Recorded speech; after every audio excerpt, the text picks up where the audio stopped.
So this isn't a chapter about motivation, the science of motivation, like, because Smarter, Faster, Better is about productivity, that some people are more productive than others and why. And one of the science indicates that one of the big reasons is that they can self-motivate much easier. So the science of self-motivation is really interesting because what we know is that people who feel like they're in control of themselves and their lives have a much easier time self-motivating. And the nursing home study is a great example of this. They looked at why some people would get into a nursing home and their health would decline immediately and other people thrived. Because actually everyone should thrive in a nursing home because you're surrounded by all this medical like equipment and personnel. What they found is that the people who did best at a nursing home were the people who they called subversives. People who would find these opportunities to basically try and rebel, even in like dumb ways.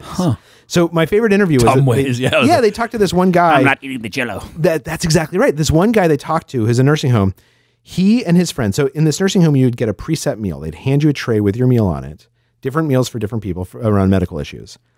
This one group would all go to their table and then they would trade with each other. Oh, it's the bazaar. Yeah. And this guy loved chocolate cake and he would get chocolate cake every single time on his tray. And then he would trade his chocolate cake for something else. What? And the researchers were like, why are you giving away your chocolate cake? You love chocolate cake. And he said, I would rather eat the worst meal of my own design than something fabulous that was forced on me.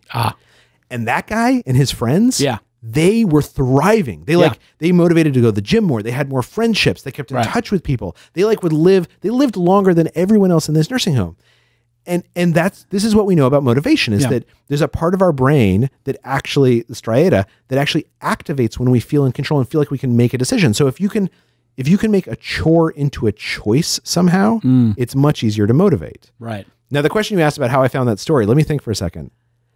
I literally can't remember. Yeah, that's all right.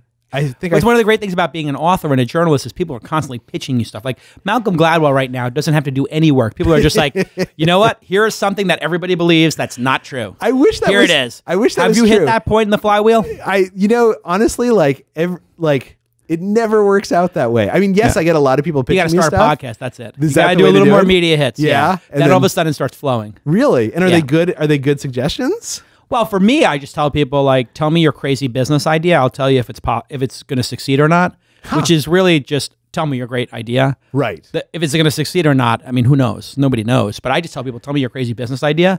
And I'll do this on Twitter and I'll have 250,000 impressions on my Twitter feed that Saturday when I do it. And then I just answer people and I say, yeah, this might work. It might not work. Here's why it might fail. Do you find that you get exposed to really great ideas that you... Exactly. Really? Well, because now, if you think about it, we talked earlier in the program about like how polarized everybody is. Yeah. And everybody is just so quick to be like, that's been done.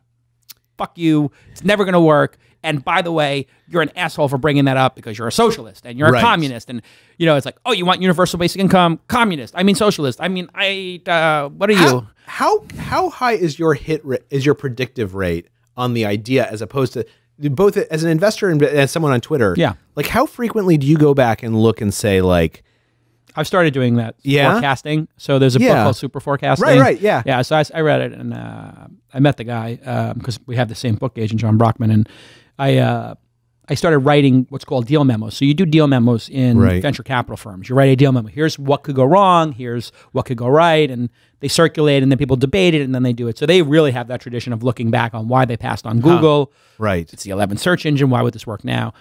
My thesis about angel investing is I don't need to know if the idea is going to succeed. I just need to know if you're going to succeed. Oh, that's interesting. So that's my basic premise because I'm good at reading people. And if I find somebody who I know is not going to give up and has resiliency, which kind of dovetails with what you were talking about with the autonomy and the being a nexus subversive of control and being a subversive, which actually has to do with I don't know if you read Viktor Frankl's book, Man's Search for Meaning. It really is like the people who survived the Holocaust, which is like the worst thing you could possibly imagine, obviously, were the people who didn't give up and they had hope and they were resourceful and they actually were doing things to survive. And then there were another group of people who were seemingly as strong, or in some cases stronger, who gave up. And they wound up dying, right? Because they just didn't have that locus of control. They weren't like sort of doing that.